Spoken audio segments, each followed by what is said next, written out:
In this tutorial, we're going to go over Camino Finance and remove some liquidity. If you haven't watched part 1 already, it's linked up the top, so go and watch that one now. So here we are at app.camino.finance, and just as a reminder, if we go to welcome.dupe.ag, get started and scroll on down, right down to the bottom, explore Solana apps, we'll see plenty of different Solana apps that we can jump into right here. This one is under DeFi, Camino, just click on this and we know it's the correct link. Anyway, app.camino.finance, connect our wallet. We were using Backpack last time, so we'll connect Backpack, and then we can just go to our portfolio. And for the side panel, just come up here and toggle this so it hides. So we can see with Camino Finance, we're actually earning some points. These will equate to a token allocation in the future, and we have 2 positions. In 2 separate videos, I've shown you both of these. But first, let's go into Dupe and Sol. Now, one reason why Camino is one of my favorite dApps out there is because it shows us all the information. We don't have to go and look on chain or anything like that.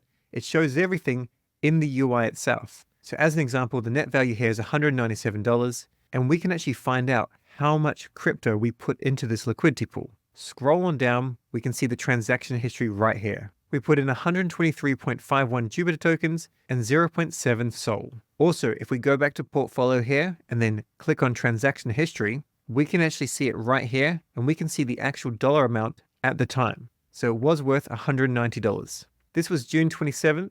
It's now July 10, so about 2 weeks ago. So back to positions overview and then back into Dupe and Sol. We can see the profit and loss is $6.98, and the fees earned is $2.38. It's not a crazy fee amount, of course, but the brilliant thing with this is this liquidity is added directly into the position. The gains are compounded. Now, the other part of this profit and loss is just because the value of the tokens went up. If we click on analytics and then change this period to, say, the last 7 days, it's going to show us how the actual Camino strategy has performed when compared to hodling the actual tokens. So Dupe hodl will be up slightly, Sol hodl up slightly, or hodling both up a little bit more. But because there's been a decent amount of actual trading with Dupe and Sol, the Camino strategy has outperformed. And we can see the 7-day fees APY. So this just means that over the last 7 days, with all of the trading volume, the actual annualized percentage yield is almost 69%. But just remember, this 7-day yield is an approximation and it can go up or down. Let's bring out the trusty calculator. We put in $190 worth of crypto 2 weeks ago. We've earned $2.38. So let's say that's approximately $1.20 per week. So if we extrapolate $1.20 times 52, that's $62 divided by 190, then times 100, that gives us an annual percentage yield of around 32%. However, it's actually saying we're about 69%. So maybe last week the yield was low, and then maybe this week, the last 7 days, the yield was higher. Also keep in mind that this is going via Meteora. So we also get MET points as well. MET points with Meteora. I know there's a lot of things to cover in DeFi, but MET points in Meteora will equate to a token allocation in the future. Now remember, we've touched on impermanent loss quite a few times, but we can see our asset ratio here has slightly changed. Scrolling on down, remember it was 123 and 0.7.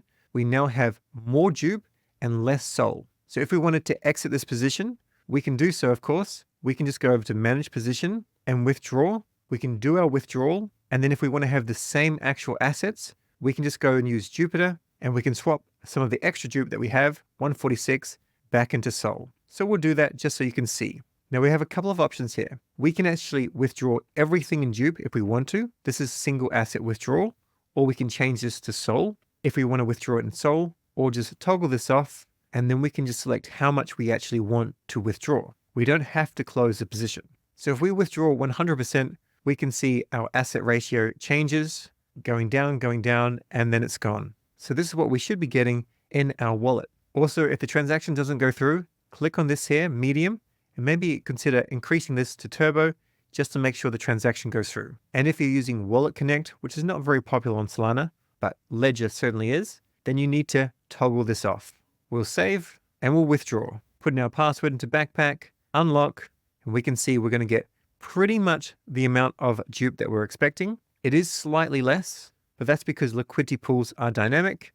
We'll approve, and now that transaction has gone through, we'll go back into our Backpack wallet. We can see we've got more Dupe and we have more Sol. If we go to our activity here, this transaction is the one that we just did. Let's open this up because I just want to show you how much we actually withdrew so that we can go ahead and we can swap some back into Sol. All this complexity is actually pretty simple. Essentially, the Jupiter Dupe Sol Meteora LP token was burnt. It removed liquidity. It did some swapping magic. We got some Sol and we got some Jupiter. If we come up to token balance change, we can see we got 145 Jupe and 0.58 Sol. Now, as a reminder, I want to get 0.7 Sol. So I want about 0.11 more Sol by selling my Jupe.